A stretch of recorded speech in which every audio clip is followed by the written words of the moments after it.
A nanny answered a call in Russian near a Millionaire.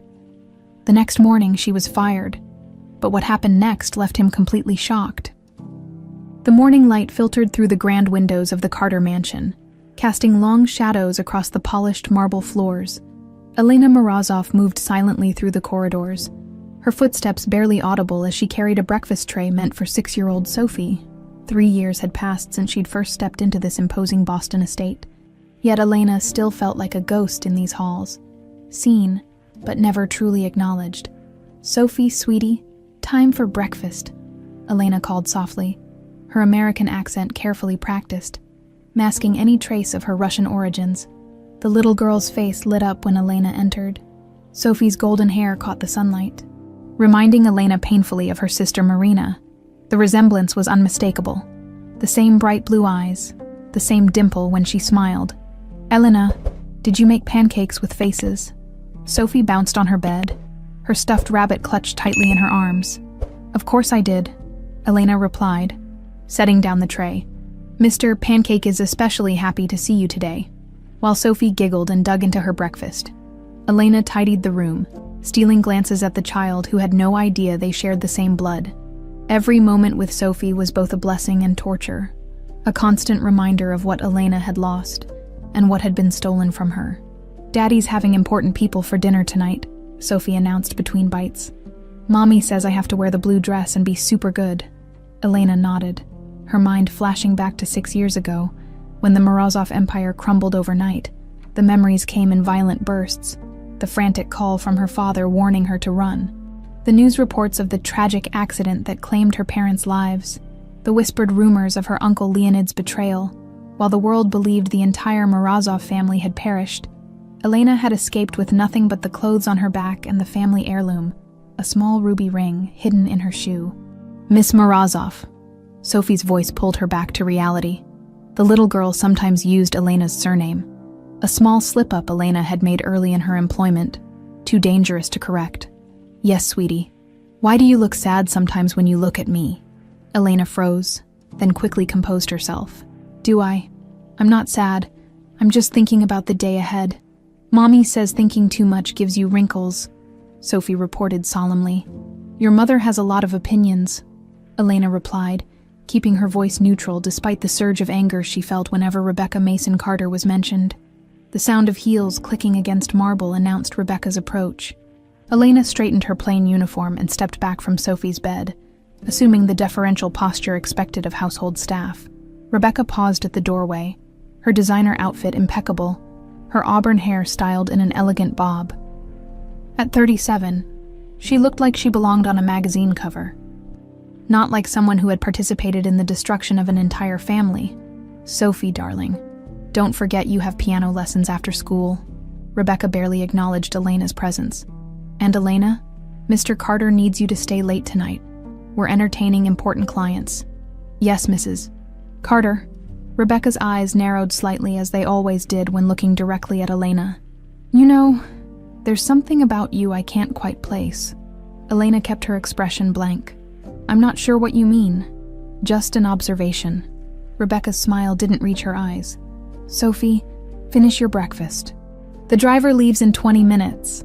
After Rebecca left, Elena helped Sophie get ready for school, each gesture filled with the tenderness she couldn't openly express. The investigation had taken nearly everything Elena had: money, time, identities created and discarded, but it had led her here, to Sophie. The private investigator had tracked down records of a baby girl born to Marina Evans, the same day Marina Morozov had supposedly died. The trail had led straight to Rebecca Mason, then an interpreter who had worked with several Russian businesses, including Leonid Morozov's growing empire. "All done," Sophie announced, twirling in her school uniform. "Perfect." Elena smiled, swallowing back the lump in her throat. "Now, remember what we practiced yesterday?" Sophie nodded enthusiastically. "Пожалуйста and спасибо, please and thank you in Russian." "Excellent," Elena whispered, her heart swelling. These little lessons were dangerous indulgences, but she couldn't help herself. Our little secret, right? Later that afternoon, Elena dusted the bookshelves in Julian Carter's office, a room she normally avoided. The 45-year-old business tycoon spent most days at his downtown office, but today he was working from home, his presence filling the spacious room with tension. Julian Carter had built his technology empire from scratch, his ruthless business acumen making him both admired and feared in corporate circles.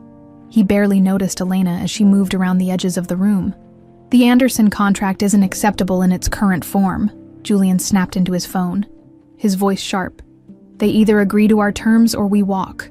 Elena kept her gaze down, but her ears caught every word. Information was currency in her world now. The strident ring of her cell phone cut through the silence. Elena fumbled to silence it, her heart racing. Cell phones were supposed to be kept off during work hours, a rule she'd never broken before.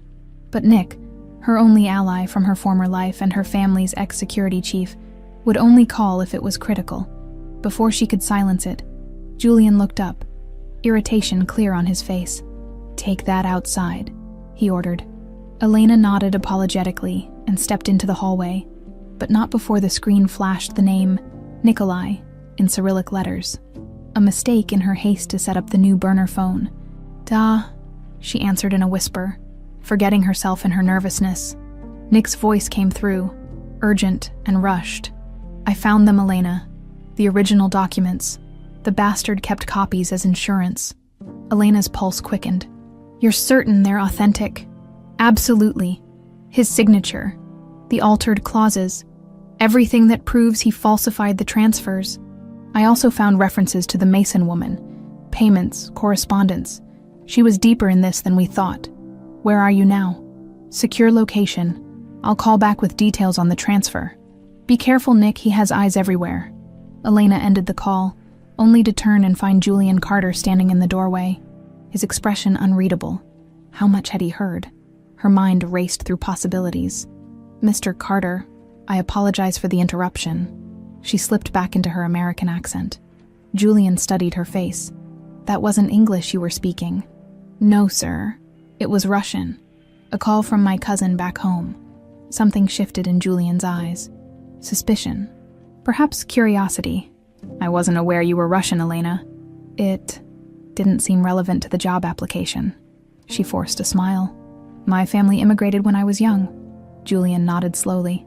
"I see. Well, as I said, please keep personal calls for your break time." "Of course it won't happen again," as Julian returned to his office. Elena released a shaky breath. For 3 years, she'd maintained her cover flawlessly. Now one phone call threatened everything. She needed to be more careful. Sophie's future, and justice for the Morozov family, depended on it. That night, as Elena tucked Sophie into bed, the little girl clutched her hand. "Elena, will you always be my nanny?" Elena's throat tightened. "I'll always be here for you, one way or another," she promised, knowing it might be a promise she couldn't keep. As Sophie drifted to sleep, Elena stood by the window, watching the stars appear one by one. Tomorrow, she would check in with Nick about the documents. Soon, she would have everything she needed to reclaim her inheritance and her niece. But first, she had to survive the growing suspicion of Julian Carter, a man who had built an empire by sensing when something wasn't quite right, and something in his house was definitely not what it seemed. Elena's hands trembled as she folded the last of her clothes into a small suitcase. Less than 24 hours had passed since the phone call in Julian's office, but the consequences had arrived with stunning swiftness. Rebecca had cornered her this morning, her voice dripping with false concern. "Elena, we need to talk." Her manicured hand had gripped Elena's arm just a bit too tightly. "Julian and I feel it's time for a change. Your services will no longer be required after today. No explanation, no real notice, just termination, effective immediately." Elena had maintained her composure, nodding mechanically while her mind raced. 3 years of careful planning, of building trust with Sophie, of gathering information, all potentially wasted because of one phone call. A soft knock on her door pulled her from her thoughts. She opened it to find Sophie standing there, tears streaming down her face. "Is it true? Are you leaving?" The little girl's voice cracked. Elena knelt down, her heart breaking. "Yes, sweetheart, I have to go. But why? Did I do something wrong?" "No, no," Elena whispered, pulling Sophie into a hug. You did nothing wrong. Sometimes grown-ups make decisions that don't make sense. Sophie clung to her. I don't want another nanny. I want you. Every instinct in Elena screamed to tell Sophie the truth, that they were family, that she would come back for her. Instead, she gently wiped the child's tears. I'll always care about you, Sophie. And maybe someday, we'll see each other again. Promise. I promise, Elena said, meaning it more than Sophie could understand. Sophie. Rebecca's sharp voice echoed down the hallway. Come away from there at once. The girl stiffened, then reluctantly pulled away. I made this for you, she whispered, pressing a folded piece of paper into Elena's hand before running off. Elena closed the door and unfolded the drawing, 2 stick figures holding hands beneath a bright sun. Me and Elena was scrawled in Sophie's uneven handwriting. Elena carefully tucked it into her inner pocket, close to her heart. 30 minutes later, she walked out of the Carter mansion for what she hoped would not be the last time. Neither Julian nor Rebecca came to see her off. Only Mrs. Winters, the housekeeper, offered a stiff goodbye as the taxi pulled away. Elena caught a glimpse of Sophie's small face pressed against an upstairs window. Where to, miss? The driver asked. Elena hesitated. She had contingency plans, of course. A small apartment across town under a different name. Emergency funds hidden in various accounts. But now she needed something more. She needed legal help. Downtown, please. The Harrington Building. Matthew Brooks reviewed the draft contract on his desk with increasing frustration. Corporate acquisitions always brought out the worst in people. Hidden clauses, deliberately vague language. Financial sleight of hand, at 38, he'd spent 15 years practicing international business law and still found himself amazed by human greed. His assistant buzzed through the intercom. Mr. Brooks, there's a woman here without an appointment. She's quite insistent on seeing you. Matthew sighed. Name. She says to tell you it's about the Morozov case. His interest piqued instantly. The Morozov collapse had been one of the most controversial business scandals in recent years. A Russian energy empire that imploded amid accusations of fraud and family betrayal. He'd followed it closely, even written a legal analysis for a business journal. Send her in. The woman who entered his office wasn't what he expected. Dressed simply in jeans and a modest blouse, she carried a small suitcase and had the wary look of someone who hadn't slept. Mr. Brooks, thank you for seeing me. Her voice carried the barest hint of an accent. My name is Elena Morozov. Matthew's eyebrows shot up. Morozov, according to public record, all the Morozovs died 6 years ago. Not all of us. She sat down, her posture straight despite her obvious exhaustion. And I need your help to prove it. For the next hour, Elena laid out her story. The systematic destruction of her family, her escape and years in hiding, the discovery that her niece was alive, seemingly adopted by an American couple, her infiltration of the Carter household, and now, her abrupt dismissal just as critical evidence had surfaced. Let me get this straight, Matthew said when she finished. You believe Julian Carter's wife was complicit in your uncle's takeover of your family's company, and somehow ended up with your sister's child. I don't just believe it. I can prove parts of it. Elena reached into her bag, producing a file. Financial transfers from offshore accounts linked to my uncle to Rebecca Mason, dated 6 years ago. Records showing Rebecca worked as an interpreter for my uncle during the same period the fraudulent documents were created. And most importantly, birth records showing Marina Evans, an alias my sister would have used, giving birth to a daughter the same day Sophie Carter was supposedly born. Matthew examined the documents, his legal mind already cataloging their admissibility and implications. This is compelling, but not conclusive. And there's a bigger problem. Statute of limitations on some of these financial crimes, jurisdictional issues between Russia and the US, and the fact that you've been essentially spying on this family for 3 years. I'm not concerned about the legal niceties, Elena said sharply. I want my niece back, and I want justice for my family. The law is made of legal niceties, Miss Morozov. Matthew leaned forward. And if you want my help, we do this legally. No shortcuts. Their eyes locked in silent challenge until Elena finally nodded. Fine, but we don't have much time. Once my uncle realizes I've been discovered, he'll move to eliminate any remaining evidence. And possibly me. Is he really that dangerous? Elena's laugh was hollow.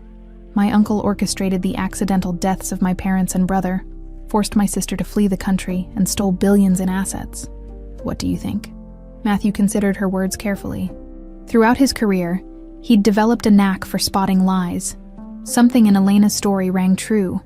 The details were too precise, her emotional reactions too authentic to be fabricated. "I'll need more than what you've shown me," he finally said. "Hard evidence of the document falsification, proof of your identity, and something concrete linking your sister to Sophie Carter. My contact is securing the falsified documents as we speak. As for proof of my identity," she slipped a ruby ring from her finger. "This has been in my family for generations. Check the inside band, the Morozov crest, and my initials.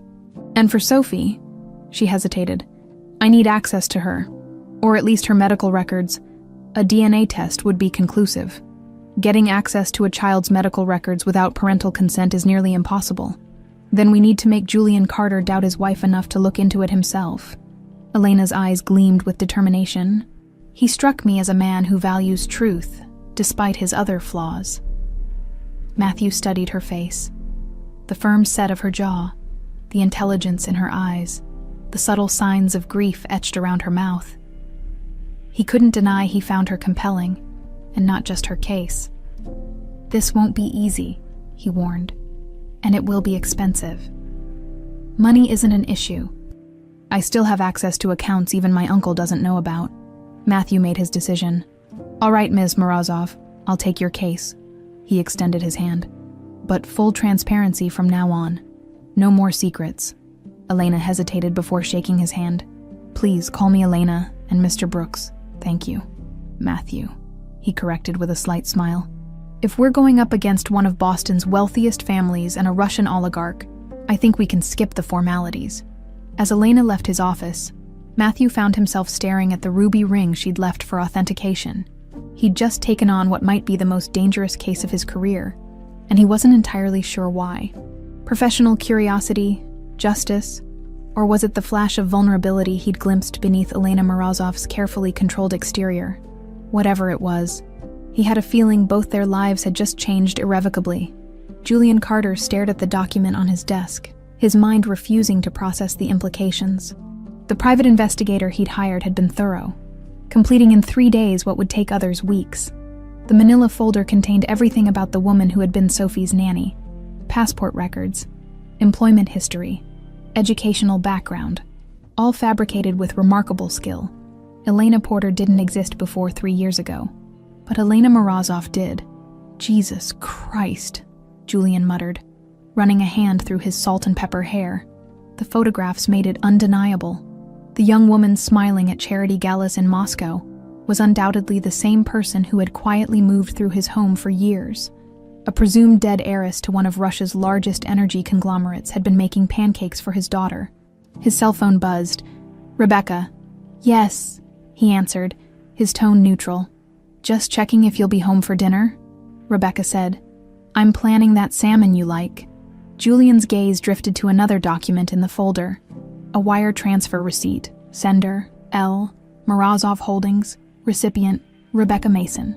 Amount, $2,500,000. Date, 6 years ago. "I'll be late," he replied. "Don't wait up." Before Rebecca could respond, he ended the call. The Pi had flagged other transactions, other connections. Rebecca had worked as an interpreter for multiple Russian companies between 6 and 8 years ago, including Leonid Morozov's expanding business interests. Julian opened his desk drawer and removed the photograph he kept hidden there. Sophie as a newborn, nestled in Rebecca's arms in the hospital. He'd always treasured it as the moment his family was complete. Now, he studied it with new eyes. Noting Rebecca's awkward hold on the baby, the strange tension in her smile, he picked up his phone again and dialed his most trusted associate. "Frank, I need something handled discreetly. A DNA test." "You actually got hired by the Morozovs once." Elena leaned forward in Matthew's office, where they'd been working for days on building their case. Matthew nodded, organizing documents across his desk. "Just once, about 8 years ago. Basic contract work for their American investments. I met Alexei Morozov briefly. Your father, I presume." "Yes." Elena's expression softened momentarily. "What was your impression of him?" Shrewd businessman, spoke excellent English, seemed genuinely interested in his employees' welfare, which was unusual for oligarchs in that era. That sounds like him, Elena smiled faintly. He insisted I learn 5 languages before I was 16, said understanding people in their own words was the key to both business and peace. Matthew observed the brief vulnerability in her expression before she composed herself again. These rare glimpses into her true personality had become increasingly fascinating to him. "I've been meaning to ask," he said. "Why did you wait 3 years to make a move? Why not approach me sooner?" Elena sighed. "I needed irrefutable evidence. Living in their house, I could gather information, build Sophie's trust, and wait for my contacts to find the original documents. A premature legal battle would have been disastrous." She paused. "And truthfully, I wasn't sure who I could trust. My family's downfall taught me that loyalty is easily purchased. Not everyone's loyalty is for sale," Matthew said quietly. Their eyes met briefly before Elena looked away. "Let's hope Julian Carter feels the same way about truth." Matthew nodded, returning to the documents. "Speaking of Carter, my contact at the hospital confirmed he's ordered a DNA test." "Already?" Elena's eyebrows rose. That was faster than expected. Apparently, he requested their most expedited service. "Results should be ready tomorrow." Elena stood and walked to the window, tension visible in her shoulders. "Then we need to be ready to move when he gets those results." "Elena," Matthew said carefully, "have you considered what happens if the test shows Sophie is actually Rebecca's biological child? Your entire case falls apart." "That's impossible. Sophie is Marina's daughter. I'm certain of it. How can you be so sure the resemblance could be coincidental?" Elena turned, her expression fierce. "Because my sister called me the night Sophie was born. She was terrified, hiding in a small apartment in Brighton. She'd just gone into labor and was afraid Leonid's men had found her." Her voice cracked slightly. "I was on a flight from Paris trying to reach her. By the time I arrived, the apartment was empty, with signs of a struggle. The landlady said a woman had been taken to the hospital. I checked every hospital in the area, but no Marina Evans was ever admitted." Matthew frowned. "And you believe Rebecca somehow took the baby?" "I do now. She was in Boston at that time. I've confirmed it. And she suddenly took a leave of absence from her job, claiming pregnancy complications when she returned 3 months later. She had a newborn daughter." Elena's hands clenched. "I spent 3 years searching for any trace of Marina or her child before the lead finally brought me to the Carters." The office phone rang, interrupting them. Matthew answered, listening intently before thanking the caller and hanging up. "That was my source at Westlake Labs," he said. "Julian Carter just received the test results." Julian sat alone in his car in the Westlake Labs parking lot, the sealed envelope on the passenger seat feeling like it might spontaneously combust. For 10 minutes he'd been unable to open it, his hand shaking each time he reached for it. The rational part of his brain told him this was absurd. Rebecca was Sophie's mother. He'd been there for the pregnancy, the birth, the sleepless nights. He'd watched his wife's body change, had attended doctor's appointments, hadn't he? With sudden clarity, Julian realized he'd never actually been in the examination room. Rebecca had always insisted on privacy, claimed it made her uncomfortable to have him there. The specialist had been Rebecca's choice, someone she claimed was highly recommended, and those months when she'd withdrawn from public life due to complications. Had he ever actually seen her unclothed during that time? "Enough," he muttered, grabbing the envelope and tearing it open. The clinical language swam before his eyes until he reached the conclusion. The alleged mother, Rebecca Mason Carter, shows no genetic markers consistent with maternity of the subject, Sophie Carter. Probability of maternity, 0%. Julian felt the world tilt beneath him. He flipped to the second page. The alleged father, Julian Carter, shows multiple genetic markers consistent with paternity of the subject. Probability of paternity, 99,99998%. The implications crashed through him like a physical blow. Sophie was his daughter, but not Rebecca's. A memory surfaced. A brief affair during a business trip to St. Petersburg 6 years ago. A beautiful woman with laughing eyes and an infectious smile. Marina. Something. They'd spent just 3 days together before Julian returned to Rebecca. Consumed by guilt, he'd never known Marina was pregnant, had never imagined she might have had his child. And Rebecca, what had she done? How had she ended up with his biological child? passing it off as her own. Julian started the car, his mind racing. He needed to confront Rebecca, but not yet. First, he needed more information about Marina, about Elena Morozov, about the tangled web that somehow connected them all to his daughter. He pulled out his phone and dialed his PI again. "I need everything you can find on Marina Morozov, sister of Elena, and I mean everything."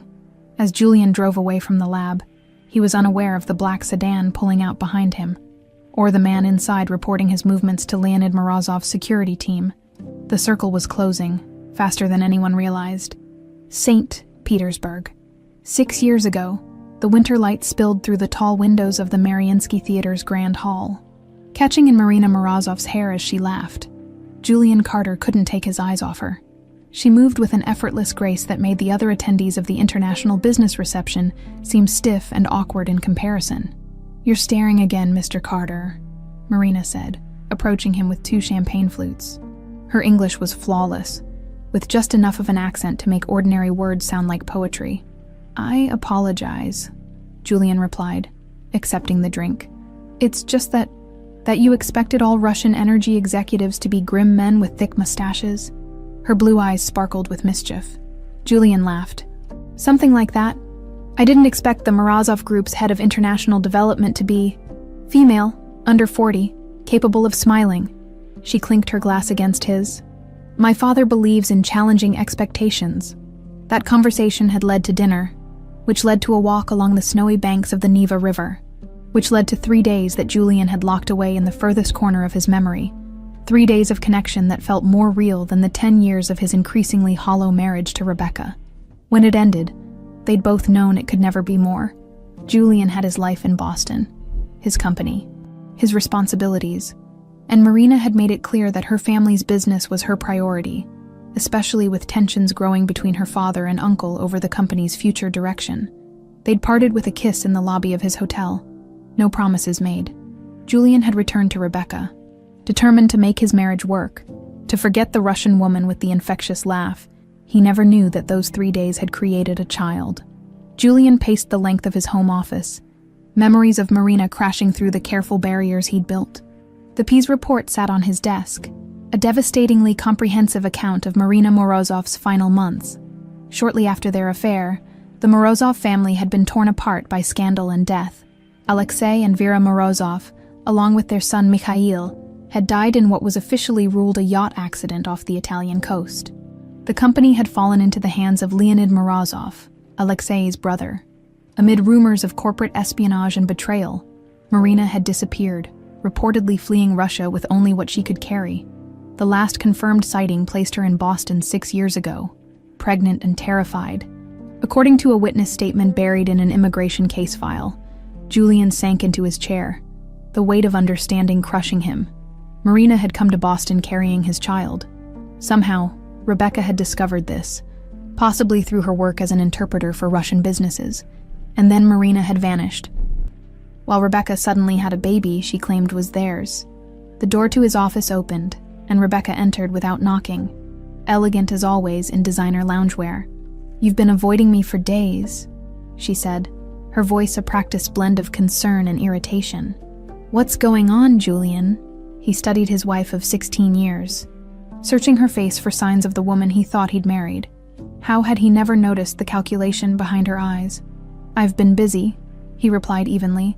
"The Novotech acquisition has complications." Rebecca nodded, accepting the excuse. "Well, don't forget the Hammonds' dinner party tomorrow. And Sophie's been asking for you." She paused. "She's still upset about that nanny leaving. I'm interviewing replacements tomorrow." Julian felt a surge of anger, but kept his expression neutral. "I'll speak with Sophie before bedtime." Rebecca lingered. "Is there something else bothering you? You seem distant?"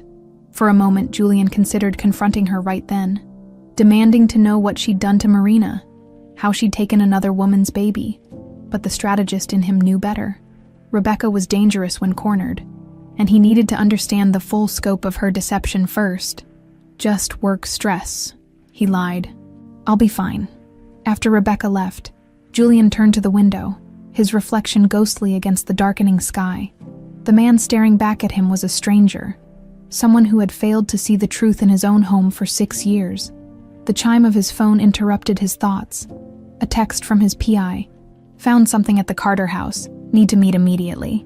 Elena and Matthew hunched over Rebecca's bank statements in his office, searching for patterns in the transactions. There, Elena pointed. 3 days after Marina disappeared, a cash withdrawal of $50,000. Matthew nodded. And here, a deposit to a private medical facility specializing in maternity care. She bought my niece, Elena said, her voice hard, like she was purchasing a designer handbag. Matthew placed a gentle hand on her arm. We don't know exactly what happened yet. Let's not jump to conclusions. Elena looked up at him, momentarily distracted by the warmth of his touch. Over the past week, their professional relationship had developed an undercurrent that neither acknowledged openly. Late nights, poring over documents, shared meals as they strategized, moments when their eyes met a beat too long. It was becoming increasingly difficult to focus solely on the case. What would you call it then? She asked, pulling her arm away before Matthew could answer. His assistant knocked and entered. Package for Miss Morozov. Courier said it's urgent. Elena accepted the envelope cautiously. Inside was a single key and a note. Storage Unit 342. Bayside Facility. The evidence you need. Nick, she breathed. He's found something. 30 minutes later, they stood before a small storage unit in a nondescript facility near the harbor. The key turned smoothly in the lock. Inside was a single cardboard box. Elena opened it with trembling hands to find a stack of papers and a sealed envelope marked, "For Marina's sister." These are the original documents, she said, examining the papers. The real transfer agreements Leon had altered. She passed them to Matthew, who began scanning them with a lawyer's precision. These would hold up in court, he confirmed. The discrepancies between these and the filed versions are obvious once you see them side by side. Elena opened the sealed envelope. Inside was a handwritten letter and a small flash drive. Nick says he's gone into hiding, she said, skimming the letter. Leonid's men almost caught him. He's left everything we need to prove the fraud.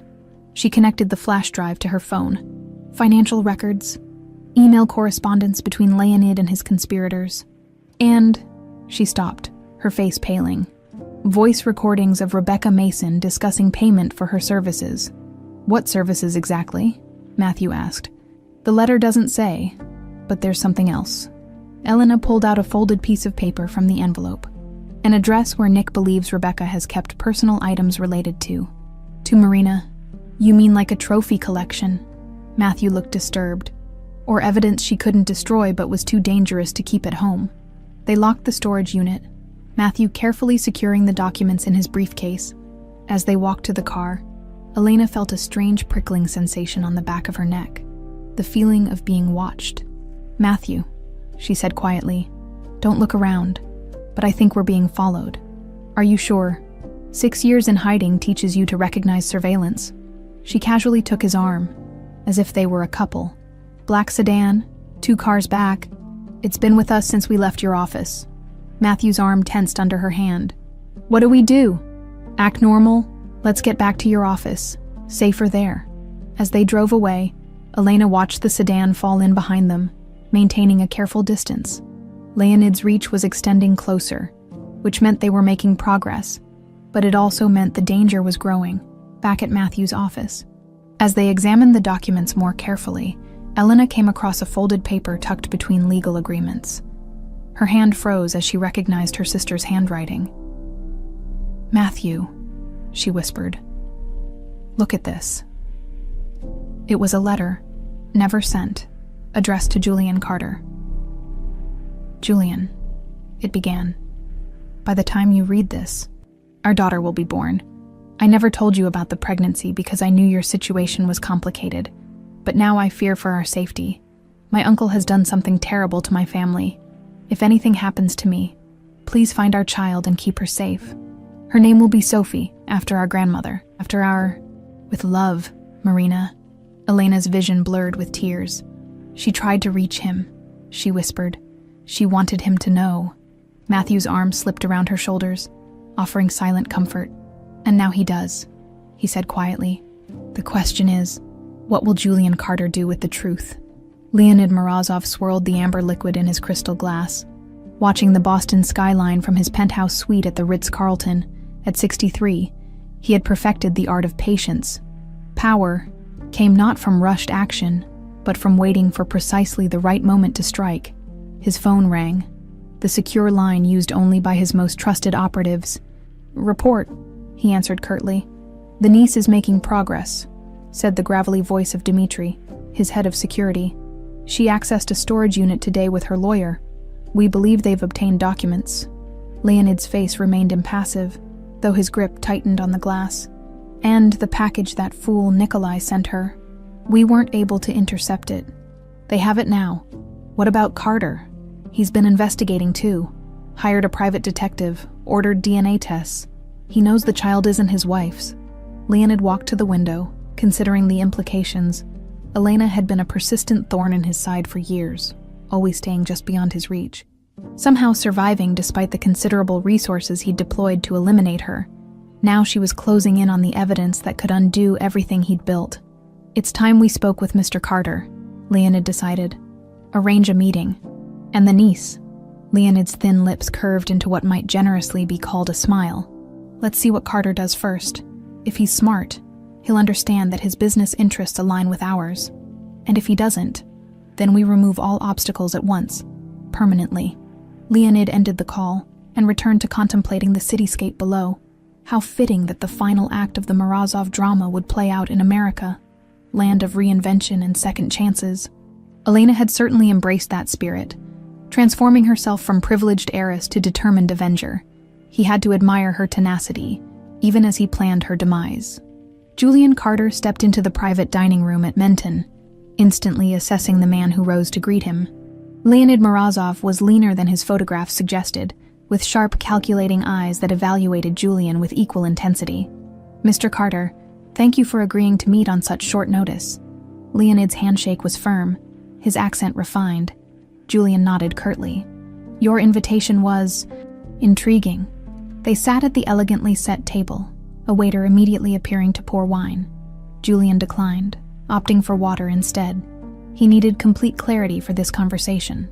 "I understand congratulations are in order," Leonid said once they were alone. "The Novatech acquisition positions Carter Technologies excellently in the renewable energy market.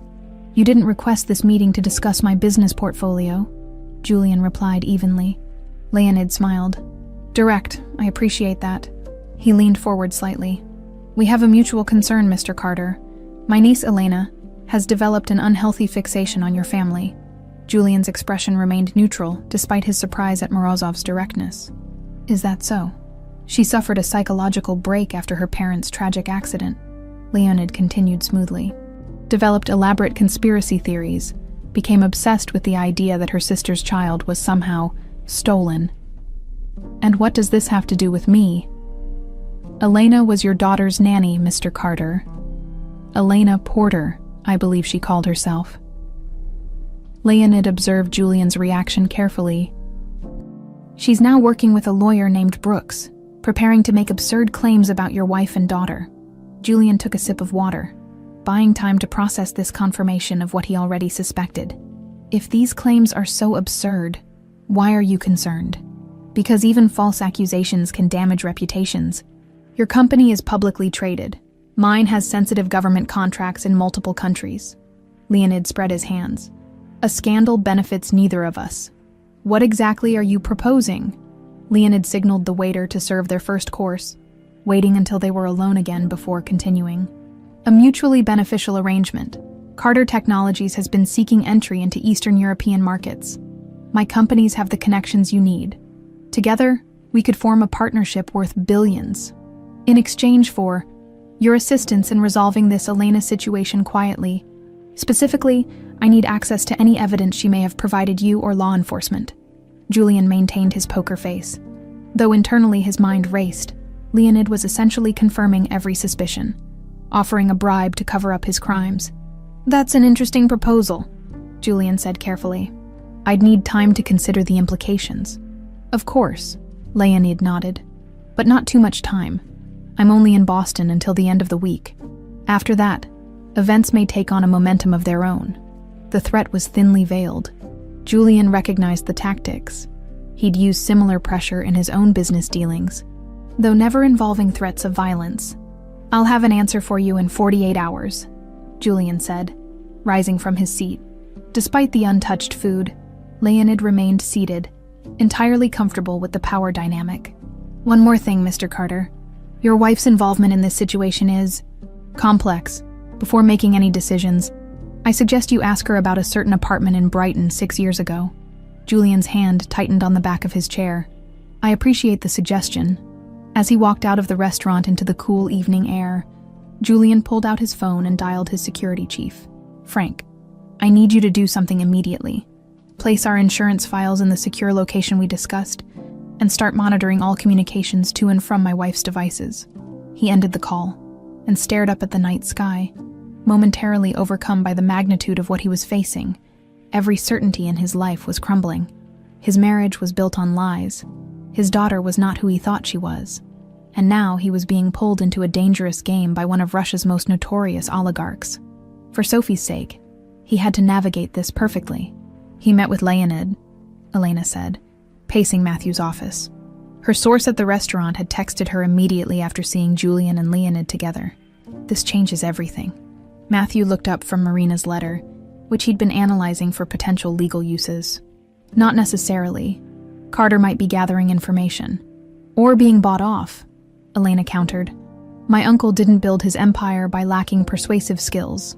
Julian Carter's net worth is over $3 billion, Matthew pointed out. "He's not easily bought. Everyone has a price, it's not always money." Elena stopped pacing, her expression troubled. What if Leonid threatened Sophie? Julian would do anything to protect her. Matthew stood and approached Elena, daring to place his hands on her shoulders. "You need to trust me on this. From everything we've learned about Carter, he values truth and integrity. He's investigating his wife, ordered DNA tests, hired private investigators. Those aren't the actions of someone willing to cover up crimes." Elena looked up at him, suddenly aware of how close they were standing. "I've spent 6 years trusting no one," she said quietly. "It's a hard habit to break." "Try," Matthew said, his voice gentle. "Starting with me." The moment hung between them, charged with unspoken feelings that had been building for days. Slowly, hesitantly, Elena leaned forward until her forehead rested against his chest. Matthew's arms encircled her, offering comfort without demand. "We need to move quickly," she murmured against his shirt. "If Julian hasn't already been compromised, he will be soon. Leonid never leaves loose ends." Matthew nodded, his chin brushing the top of her head. "I've prepared preliminary legal documents. We could approach Carter directly, show him what we have, including Marina's letter." Elena pulled back slightly to look up at him. "It's risky if he's already aligned with Leonid. We'd be exposing ourselves. Sometimes the direct approach is the least expected." Matthew's hands moved to gently frame her face. "You can't hide forever, Elena." The vulnerability in her eyes nearly undid him, for a woman who had survived so much. She carried her wounds with remarkable grace. Before he could reconsider, Matthew lowered his head and brushed his lips against hers. A question more than a demand. Elena froze for a moment, then answered by rising on her toes to press her mouth more firmly against his. The kiss deepened, years of loneliness and fear momentarily forgotten in the simple human connection. When they finally separated, both slightly breathless, Elena stepped back, her professional mask slipping back into place despite the flush in her cheeks. "We'll contact Julian tomorrow," she decided. "But first, we need to secure everything we have. If Leonid's watching him, he's definitely watching us." Matthew nodded, struggling to refocus on the case. "I'll arrange a secure location for our meeting, somewhere neither Leonid nor Rebecca would anticipate." As they returned to their work, the lines between personal and professional irrevocably blurred, both pretending the moment hadn't fundamentally changed their relationship. But in the back of their minds, a new possibility had taken root, one where justice might be accompanied by something neither had been looking for: a future together. Rebecca adjusted her diamond earrings in the bedroom mirror, her reflection betraying none of the panic churning inside her. 6 years of careful planning was unraveling at an alarming rate. First Elena's unexpected appearance as their nanny, then Julian's increasing coldness, and now whispers that Leonid Morozov was in Boston. Her phone buzzed with a text from Julian. Running late, start dinner without me. Another excuse. Another night of avoiding her. Rebecca wasn't stupid. She recognized the signs of a husband who'd discovered something devastating. The question was, how much did he know? She stepped into Sophie's bedroom, where the girl sat at her small desk, coloring intently. "Sweetheart, what are you drawing?" Rebecca asked, her voice artificially bright. Sophie didn't look up. "It's for Elena." Rebecca's smile froze. "Elena isn't coming back." "Darling, we've discussed this." "She will," Sophie said with the absolute certainty only a child could muster.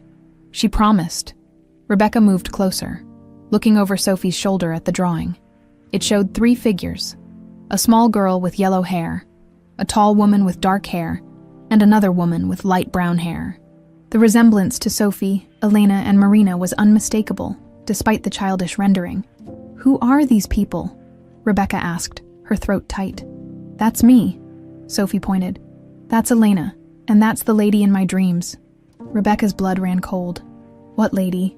Sophie shrugged. "She talks to me sometimes when I'm sleeping. She says she's watching over me." She looked up at Rebecca with Marina's blue eyes. "She has the same color hair as me." "It's just a dream," Rebecca said sharply, then forced herself to soften her tone. "Finish up, then get ready for bed. We have the big charity gala tomorrow, and you'll be staying with Mrs. Peterson." As she turned to leave, Sophie's voice stopped her.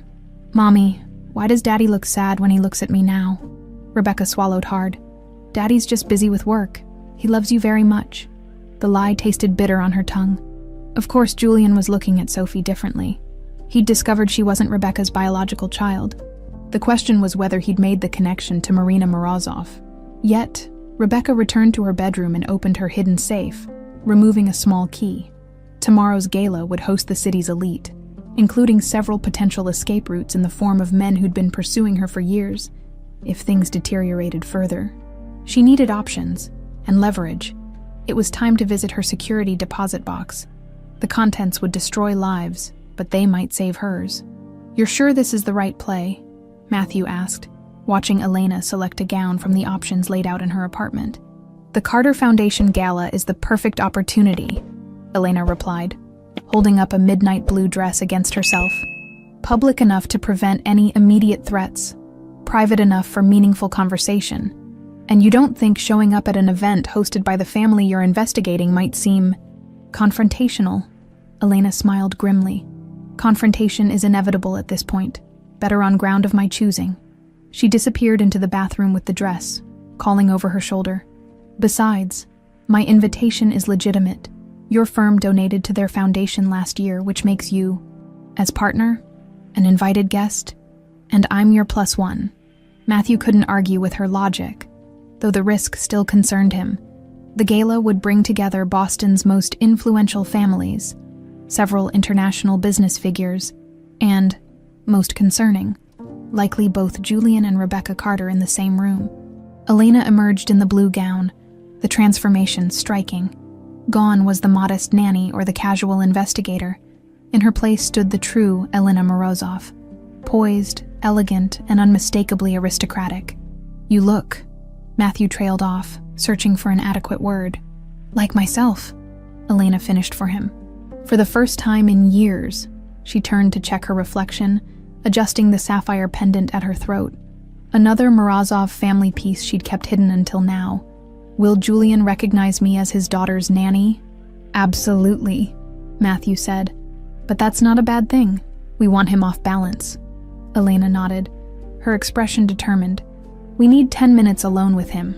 Enough time to show him Marina's letter and outline what we know about Rebecca's involvement. And if Rebecca intercepts us first, we adapt," Elena said simply. "I've survived this long by being prepared for contingencies." She opened a drawer and removed a small recorder. "Everything we say will be documented." Matthew moved behind her, their eyes meeting in the mirror. "I've filed preliminary injunctions under seal with the court. If anything goes wrong tomorrow, the documents go public automatically." Elena turned to face him, her expression softening. "You've thought of everything." "I try," he said, tentatively reaching for her hand. "Elena, when this is over," she pressed a finger to his lips, shaking her head. No promises or plans yet. Not until Sophie is safe and Leonid is exposed. Matthew nodded, understanding her caution even as he hoped for more. Then let's make sure we succeed. Julian reviewed the security arrangements for the gala one final time. The annual Carter Foundation event was always highly orchestrated, but this year he'd added extra measures. Additional security personnel, restricted access to certain areas, and surveillance of every entrance and exit. "Sir, about the guest list," his chief of security said, pointing to a name on the tablet. "Matthew Brooks, from Harrington Legal. He's confirmed attendance with a +1. Julian studied the information. Brooks, the lawyer Elena Morozov had retained. This was no coincidence. "Flag them for observation, not intervention," Julian instructed. "I want to know when they arrive and their movements throughout the evening." "And Mrs. Carter?" Julian hesitated. Rebecca had been acting strangely all week, making unexplained trips, having hushed phone conversations, and spending unusual amounts of time with Sophie. His surveillance had revealed a visit to a bank downtown, though what she'd accessed remained unknown. Continue monitoring discreetly, he decided. No direct engagement unless she attempts to leave with Sophie. After his security team departed, Julian opened his desk drawer and removed Marina's letter, which his PI had discovered hidden in a carved box in Rebecca's closet. He'd read it dozens of times now, each reading deepening his anger and regret. A soft knock interrupted his thoughts. "Daddy," Sophie called through the door. Julian quickly tucked the letter away. "Come in, sweetheart." Sophie entered in her pajamas, clutching her favorite stuffed rabbit. At 6, she was already showing signs of the woman she would become. Thoughtful, observant, with flashes of a spirit that reminded him painfully of Marina. "Are you working again?" she asked, climbing onto his lap without invitation. "Just finishing," he said, wrapping his arms around her. "Shouldn't you be in bed?" Sophie nodded against his chest. "I had a bad dream. Want to tell me about it?" She looked up at him, her blue eyes serious. "There was a man with a scary smile. He was trying to take me away, but then the lady with yellow hair like mine saved me." Julian's heart stuttered. "What lady?" "Sophie. The one who talks to me in my dreams sometimes. She says she's my guardian angel." Sophie yawned. "She looks like me, but grown up." Julian held her tighter, overwhelmed by the thought that somehow, impossibly, Marina's spirit was watching over their daughter. "No one's going to take you away," he promised fiercely. "I won't let that happen." "I know," Sophie said simply. "That's what Elena always said too." Julian froze at the mention of the nanny. "What exactly did Elena tell you?" "That she'd always protect me, no matter what." Sophie's eyes were already drifting closed. "She promised we'd see each other again." Julian sat with his sleeping daughter for a long time, pieces falling into place. Elena Morozov, Marina's sister, had infiltrated his household to be near her niece. Not to harm Sophie, but to protect her. The realization shifted his perspective dramatically. Tomorrow at the gala, he would need to make crucial decisions about whom to trust and how to proceed. Rebecca was clearly involved in something sinister. Leonid Morozov was dangerous and manipulative, and Elena, the woman who had cared for his daughter while hiding her true identity, might actually be his strongest potential ally. As Julian carried Sophie back to her room, he noticed a drawing on her desk. 3 figures holding hands. A child, a woman with dark hair, and a woman with blonde hair. Something about the simple image struck him deeply. The family that might have been, if fate and human cruelty hadn't intervened. He tucked Sophie into bed, then returned to his office to make one more call, this one to a contact at Interpol, whom he'd been cultivating since discovering the first threads of this conspiracy. "It's Carter," he said when the call connected. "I'm ready to move forward with what we discussed tomorrow night." The voice on the other end was crisp and professional. "All assets are in position. We'll be ready." Julian ended the call, a sense of grim determination settling over him. The gala would appear to be a celebration of philanthropy and social connection. In reality, it would be the battlefield where the future of the Morozov legacy and his daughter's safety would be decided once and for all. Chandeliers cast a golden glow over the ballroom of the Fairmont Copley Plaza, where Boston's elite mingled in a symphony of designer gowns and tailored tuxedos. The annual Carter Foundation Gala was the city's premier charity event, raising millions for children's education, while providing the perfect stage for power brokers to form alliances behind champagne smiles. Julian Carter stood near the main entrance, mechanically greeting guests while scanning the crowd.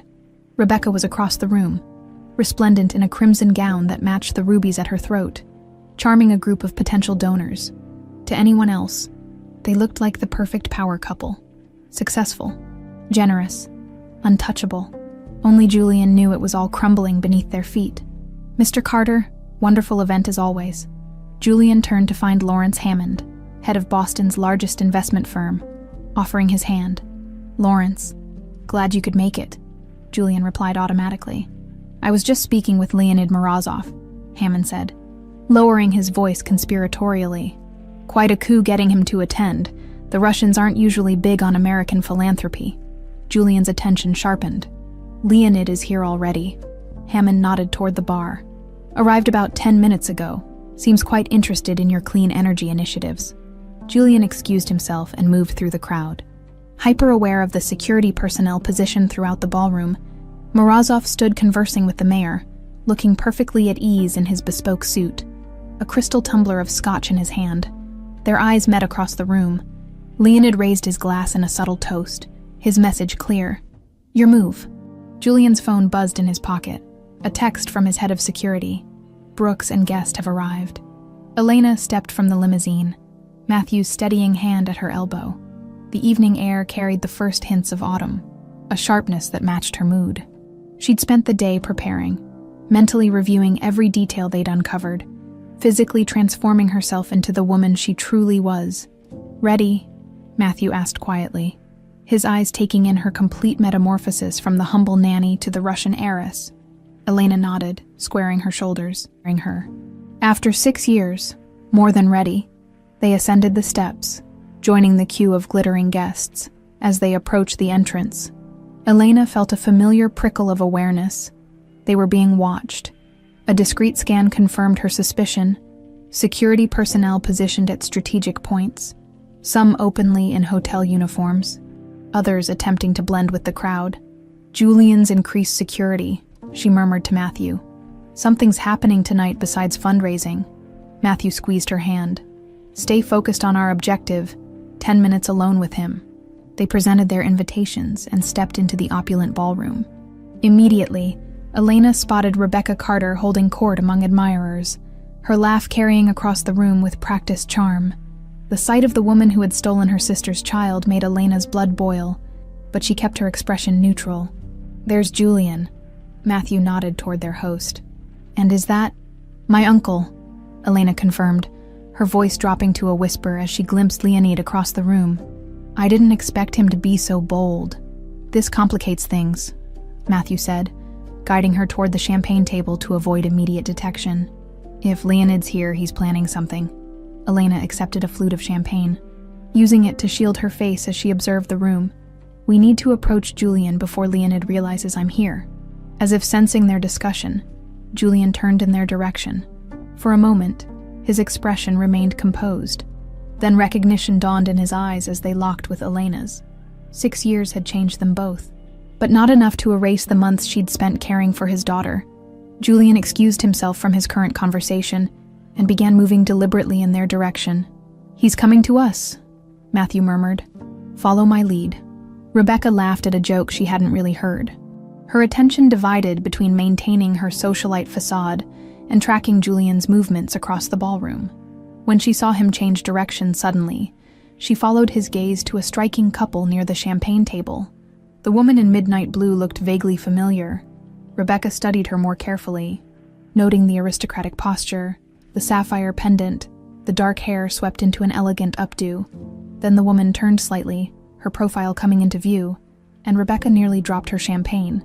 Elena, not the modest nanny, but Elena Morozov in her true form. Rebecca's mind raced.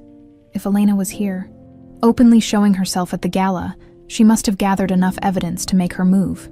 The man beside her, Rebecca recognized him from photographs her private investigator had shown her, was Matthew Brooks, one of Boston's top lawyers specializing in international law. They were here for a confrontation. Rebecca slipped away from her group, moving toward the private office Julian maintained at the hotel for foundation business. She needed to access her contingency plan immediately. "Mr. Brooks, I don't believe we've met formally," Julian said as he approached, his voice perfectly modulated for a social setting, despite the tension crackling between them. "And your guest is—" "I think you know exactly who I am, Mr. Carter," Elena replied softly, "though you knew me by a different name." Julian's expression revealed nothing to casual observers, but Elena caught the tightening around his eyes. "Perhaps we should continue this conversation somewhere more private. My office is just down the hall." As they followed Julian, Elena spotted Rebecca slipping away in the opposite direction. She nudged Matthew, who nodded slightly. He'd seen it too. Julian's private office was elegantly appointed. With floor-to-ceiling windows overlooking Boston's skyline, he closed the door behind them, then turned to face Elena directly. "Elena Morozov," he said. "Or should I call you Elena Porter, my daughter's nanny for 3 years. I did what was necessary to protect my niece," Elena responded, refusing to apologize. "Sophie is Marina's daughter, my blood, and mine," Julian said, the words hanging heavily between them. Elena studied his face, searching for deception and finding none. "You know, DNA tests confirmed it last week. I've been piecing together the rest." Julian moved to his desk, unlocking a drawer. "Including this." He withdrew a familiar envelope and extended it to Elena. Her hands trembled slightly as she accepted it, recognizing Marina's handwriting immediately. "Where did you find this?" she asked. "Hidden among Rebecca's possessions. She never delivered it to me." Julian's voice was tight with controlled fury. "I would have known the truth 6 years ago if she had." Elena opened the letter, though she already knew its contents from the copy Nick had provided. Seeing her sister's actual handwriting brought a fresh wave of grief. "We have more evidence," Matthew said, placing his briefcase on the desk. "Financial transactions between Leonid Morozov and Rebecca Mason, original documents proving the fraudulent transfer of Morozov assets, and witness testimony placing Rebecca at the apartment where Marina was last seen alive." Julian's face darkened. "You're saying Rebecca was directly involved in Marina's disappearance?" "We believe so," Elena confirmed, "though we're still establishing exactly what happened that night." Julian was silent for a long moment, absorbing the implications. "I've been in contact with Interpol," he finally said. "They've been building a case against Leonid Morozov for years. Financial crimes, industrial espionage, suspected involvement in several deaths. I've been feeding them information since I discovered the first connections to my wife." Elena exchanged a surprised glance with Matthew. "You're working with law enforcement. Since when?" "Since I realized my daughter's safety was at stake." Julian's expression softened slightly. "Sophie has been having dreams about Marina, describing her in detail, though she's never seen a photograph. It's like some part of her remembers." The revelation touched Elena deeply. "Marina always said our grandmother had the sight. Perhaps it runs in the family." "We don't have much time," Julian said, glancing at his watch. "Leonid approached me with a business proposition, essentially a bribe to keep quiet about everything. I've been pretending to consider it while working with Interpol. Tonight is the culmination of that operation." "What's going to happen?" Matthew asked. "When I give the signal, federal agents will move in to arrest Leonid on multiple charges." Julian's expression hardened. "But Rebecca is also implicated. And right now, she's—" The door burst open, cutting him off. Rebecca stood in the doorway, her face contorted with rage, a small pistol gripped in her right hand. "You treacherous bastard," she spat at Julian. "After everything I've done for you?" Elena tensed, positioning herself between Rebecca and the others. "It's over, Rebecca. We know everything. About Marina, about Sophie, about your deal with Leonid." Rebecca's laugh was brittle. "You don't know anything. You think this is about money, about a child. It's so much bigger than that." She gestured with the gun. "All of you, move. We're going to join the party. Nice and calm. Leonid's waiting, and he has a car ready." "You can't escape," Julian said, his voice steady despite the weapon pointed at them. "The building is surrounded by federal agents. Then we'll need insurance, won't we?" Rebecca's smile was terrible. "Sophie is already on her way to meet us." "What have you done with my daughter?" Julian's voice was deadly quiet, his entire body rigid with restraint. Rebecca gestured toward the door with the pistol. She's with Dimitri. If we're not at the service entrance in 5 minutes, they leave without us. Her crimson gown caught the light as she moved, the color suddenly reminiscent of blood. Now move. Elena exchanged a quick glance with Matthew, a silent communication passing between them. Whatever plan they'd had for the evening was now irrelevant. Sophie's safety was all that mattered. Rebecca, think about what you're doing, Elena said, stepping forward cautiously. There's no scenario where you escape clean from this. Kidnapping a child crosses a line that even money can't erase. Shut up, Rebecca hissed. You don't get to lecture me. You have no idea what I've sacrificed. To steal another woman's child? Elena's voice sharpened. What kind of sacrifice is that? Rebecca's laugh was hollow. Is that what you think happened? That I saw a baby and decided to take it? She shook her head. I was just the cleaner. Leonid's people had already dealt with Marina. The baby was collateral damage, meant to disappear too. Julian made a strangled sound. You're saying Leonid had Marina killed? Not personally, Rebecca replied with chilling detachment. But yes, Marina knew too much about the Morozov family business dealings. When she ran, she took documents with her, evidence of Leonid's criminal activities. He couldn't risk those becoming public. Elena felt the world tilt beneath her. For 6 years, she'd imagined her sister dying in childbirth, perhaps from complications or inadequate care. The truth, that Marina had been murdered, was both worse and somehow what she'd always feared in her darkest moments. So you took her baby, Matthew said, his lawyer's mind continuing to gather facts even in crisis. Why not just follow Leonid's orders? Rebecca's eyes flickered to Julian. Because I saw an opportunity. Julian had been desperate for a child. I'd been faking a pregnancy to keep him interested. And suddenly there was this baby, the right age, looking enough like me to pass. You monster, Julian whispered. I saved her life, Rebecca snapped. Leonid would have had her killed otherwise. I created a perfect life for her, gave her everything. Except her mother, Elena said, her voice breaking. You kept her from her real family. A commotion from the ballroom interrupted them. Raised voices. The sound of glass breaking. Rebecca tensed, waving the gun more urgently. That's our cue. Leonid's men are creating a distraction. We need to move now. She forced them into the hallway, keeping the gun concealed against the folds of her gown. The corridor was deserted, the party guests drawn to whatever chaos was unfolding in the ballroom. As they approached a service door, Julian suddenly slowed his pace. Rebecca, if it's money you need, I can arrange. It's too late for deals, she cut him off. The only thing that matters now is getting out of the country. Leonid has a plane waiting. Elena's mind raced. If they reached that service entrance, Sophie would be gone, spirited away to some country with no extradition, raised by criminals. She couldn't allow that to happen, not after coming so close to reuniting what remained of her family.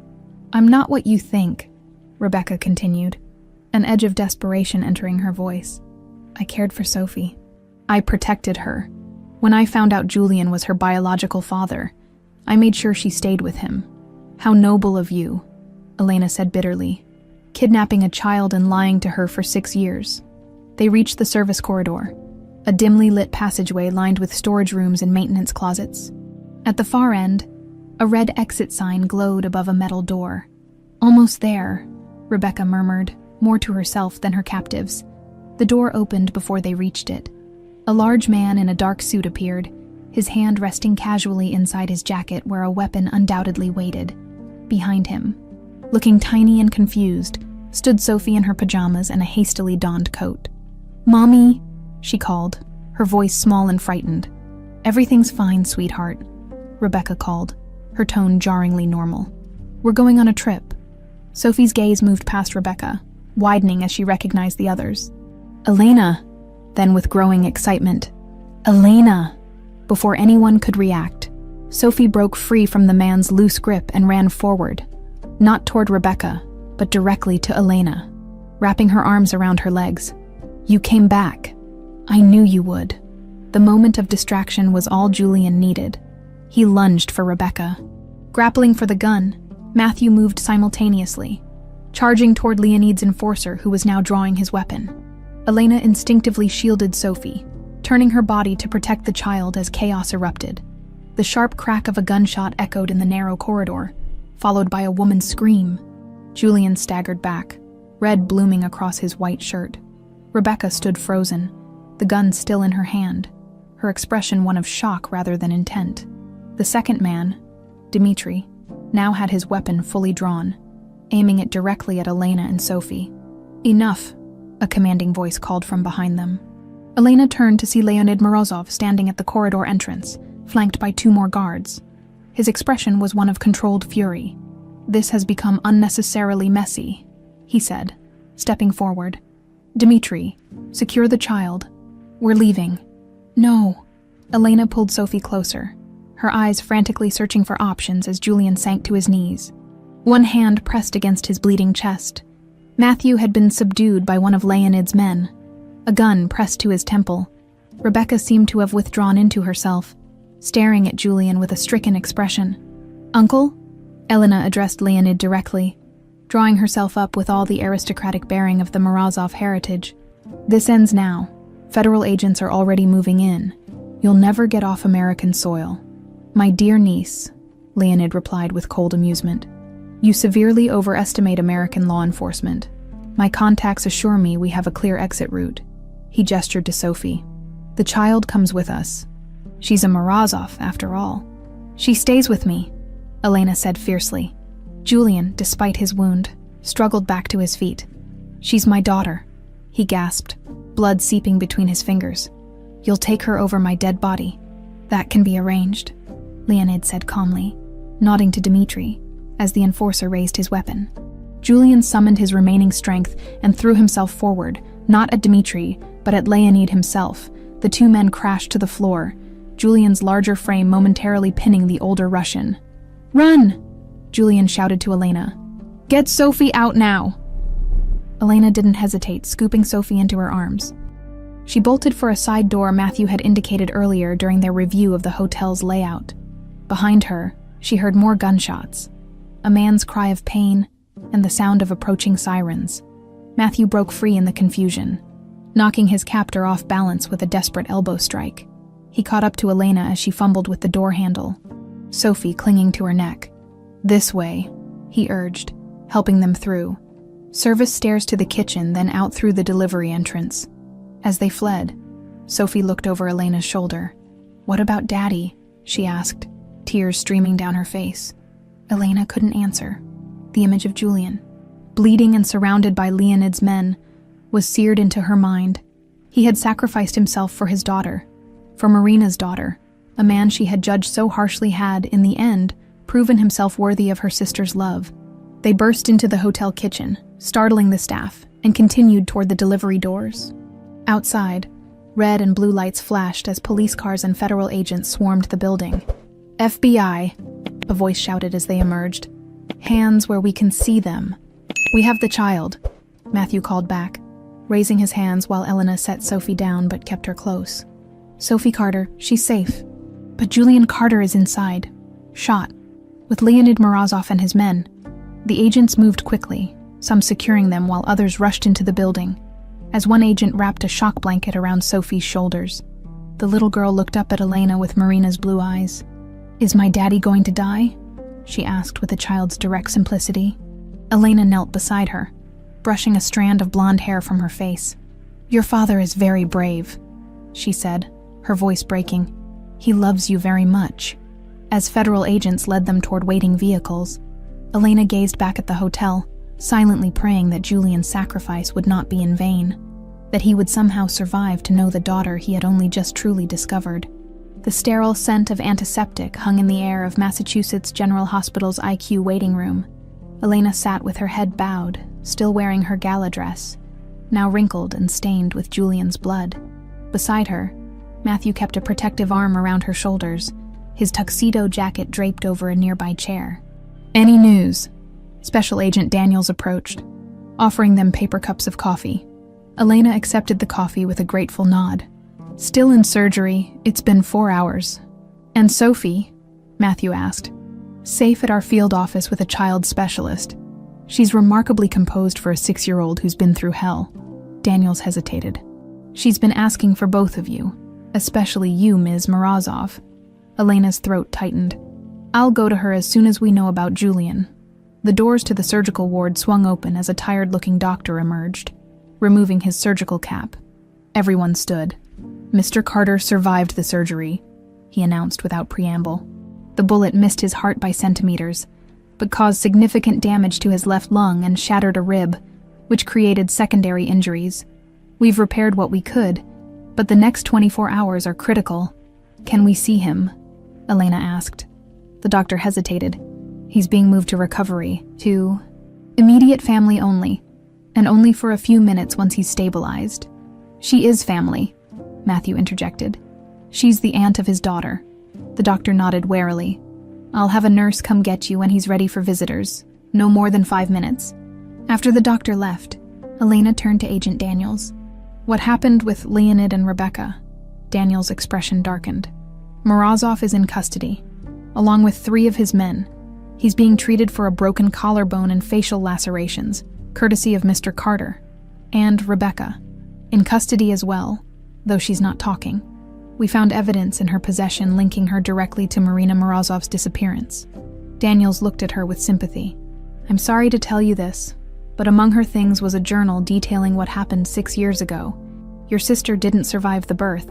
There were complications. Elena closed her eyes, a mix of grief and grim vindication washing over her. She'd known somehow that Marina was gone. Still, having it confirmed felt like losing her all over again. What will happen to Sophie now? She asked quietly. That's complicated, Daniels admitted.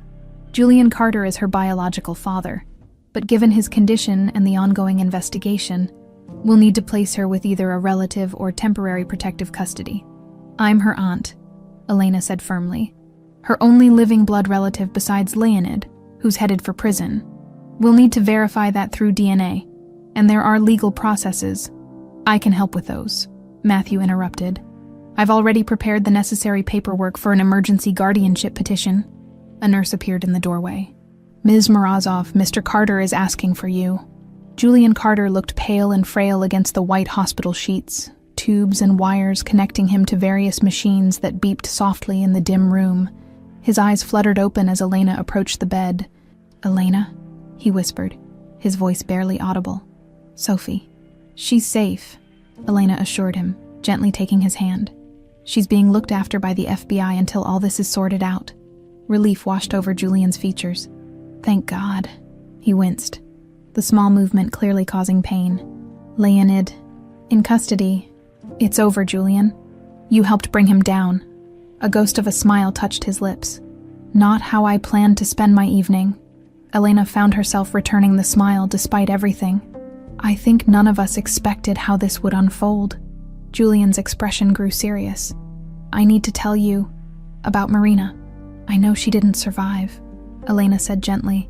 You don't have to, but I do, he insisted, his voice strengthening slightly. You deserve to know what she meant to me. He took a labored breath. Those 3 days in Russia weren't just an affair.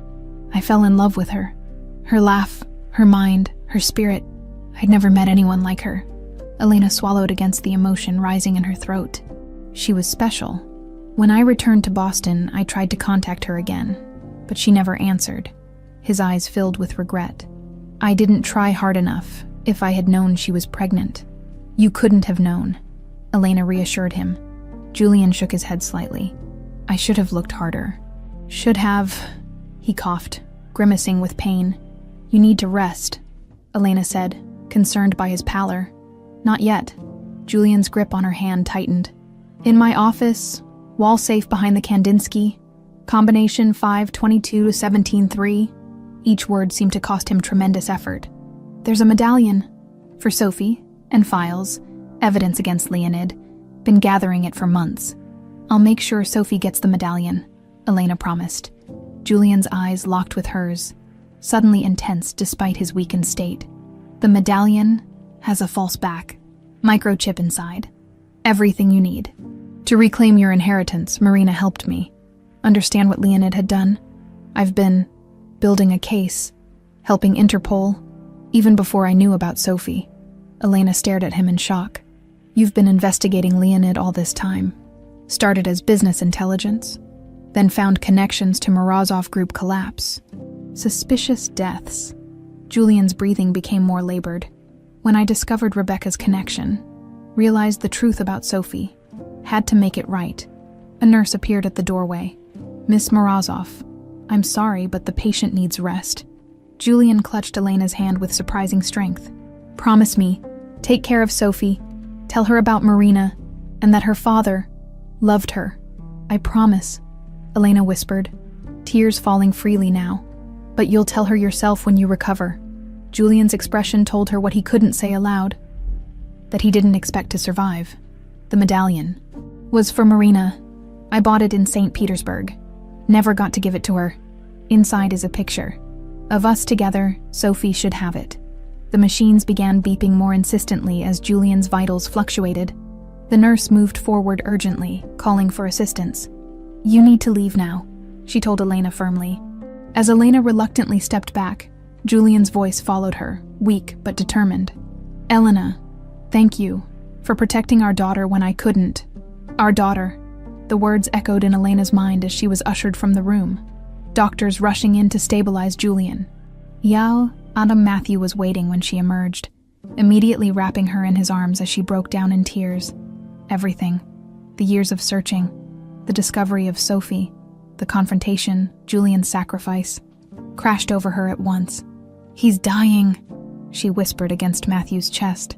He's dying, and he still managed to give me the final piece I need against Leonid. What do you mean? Matthew asked, leading her to a quiet corner of the waiting room. Elena explained about the medallion and the microchip. He's been investigating Leonid for months, working with Interpol. All this time I thought he was just another wealthy American businessman. And he was actually helping build the case against my uncle. That's why he was so quick to believe your story, Matthew realized. He already knew parts of it. Elena nodded, wiping away tears.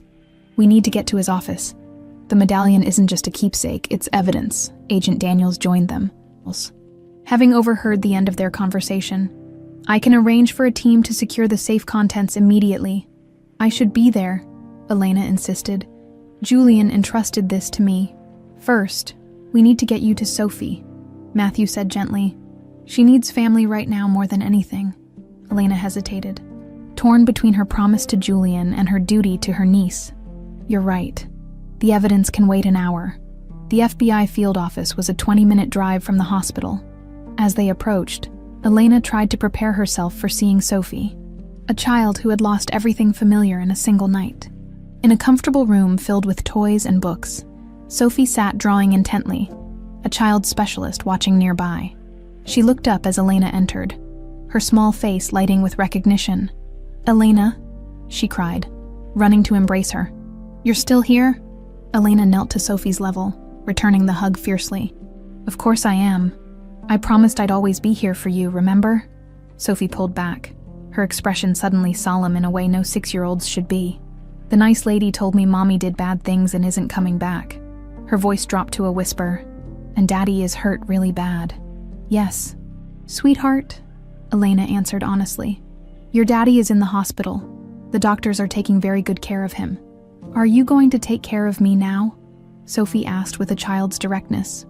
Elena stroked her hair, so like Marina's, and made a promise she intended to keep for the rest of her life. Yes, Sophie. I'm going to take care of you now. I'm your Aunt Elena. Your mother was my sister. My real mother. Sophie's eyes widened. The lady in my dreams. Elena nodded, tears threatening again. Her name was Marina, and she loved you very, very much. Sophie considered this with remarkable composure. Is that why you came to be my nanny? Because you're really my aunt? Yes, Elena admitted. I wanted to make sure you were safe and happy. Sophie nodded as if this made perfect sense. I knew you were special. She took Elena's hand. Can we go see Daddy now? Soon, Elena promised, marveling at the resilience of this child who had already endured more loss than most adults. Very soon, 1 year later, San Francisco sunlight streamed through the tall windows of the restored Morozov mansion, casting golden patterns across the polished hardwood floors. From the terrace, the view of San Francisco Bay was breathtaking. clear blue waters stretching toward the Golden Gate Bridge, which stood majestic against the cloudless sky. Elena stood at the railing, coffee cup in hand, watching seagulls circle over the water.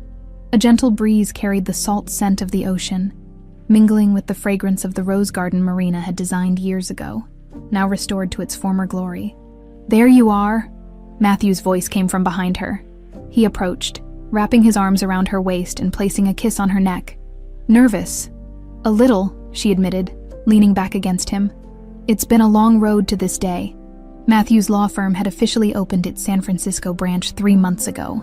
With him at the helm, though his career had flourished after the high-profile Morozov case, he'd willingly relocated to be with Elena and Sophie as they rebuilt their lives on the West Coast, far from the painful memories of Boston.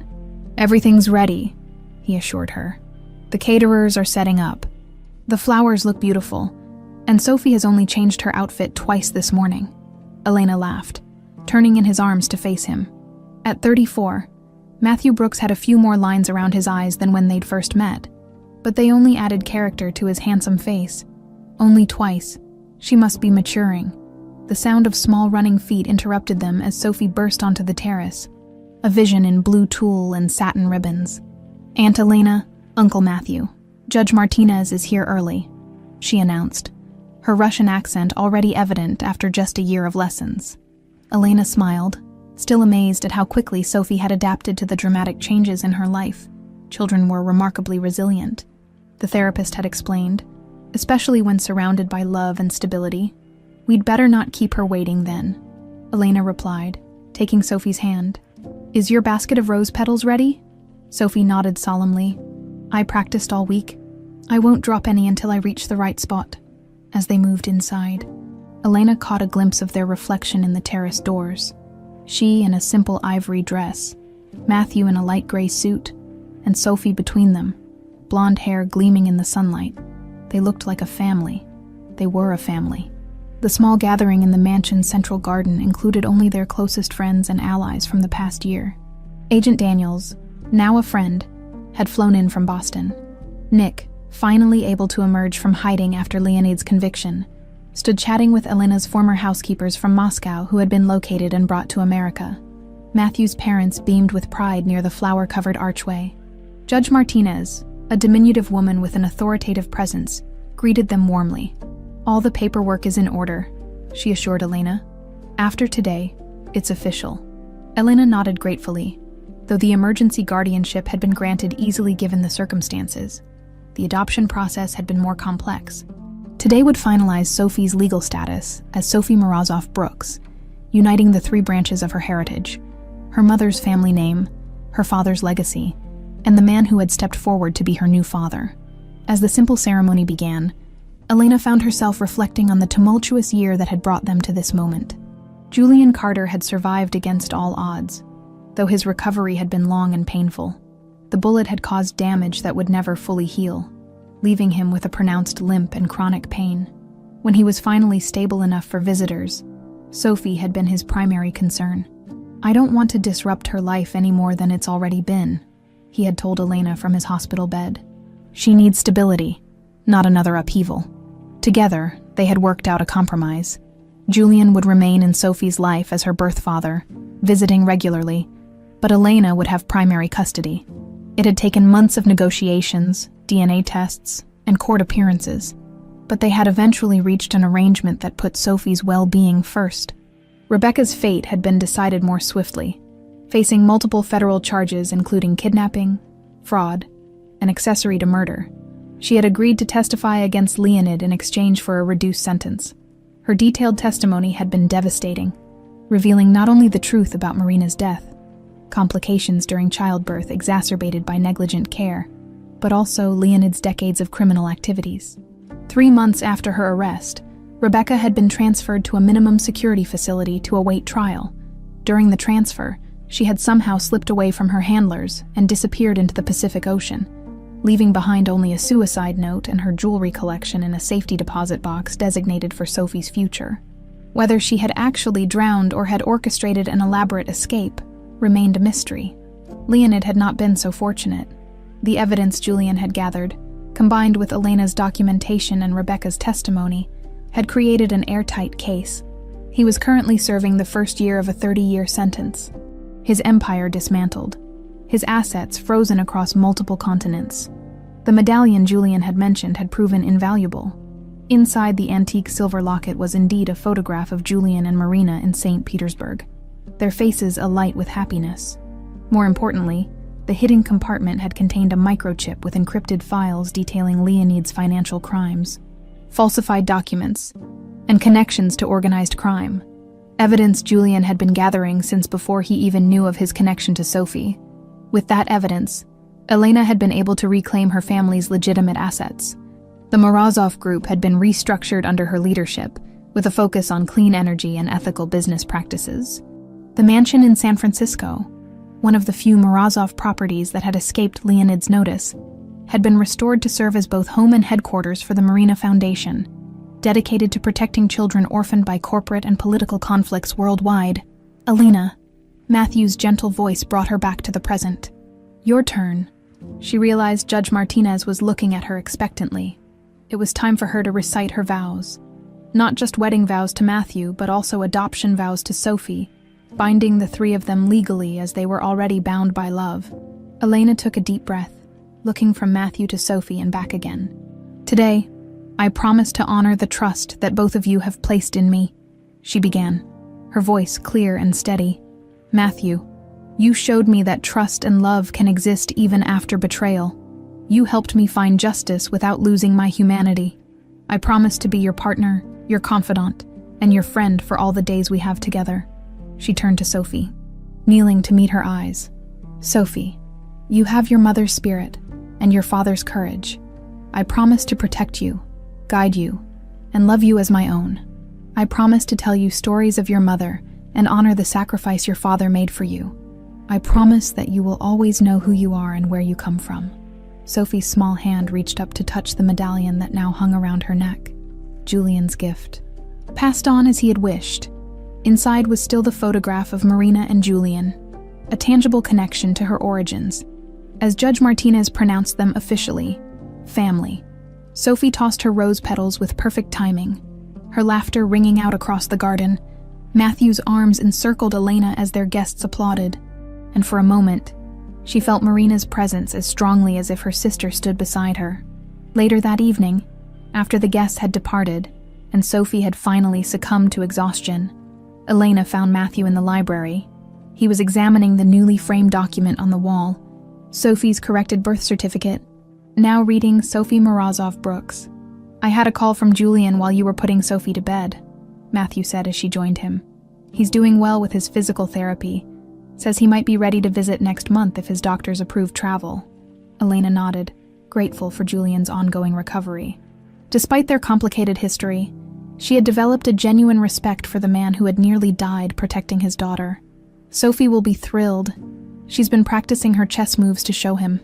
Matthew drew her into his arms, his expression thoughtful. You know, when you first walked into my office last year, I never imagined we'd end up here. No, Elena smiled up at him. Where did you think we'd end up? I tried not to think about it at all, he admitted. You were the most intimidating client I'd ever had. A Russian heiress disguised as a nanny, determined to take on an oligarch and one of Boston's wealthiest families simultaneously. And now you're still intimidating. He laughed, but in entirely different ways. His expression softened. What about you?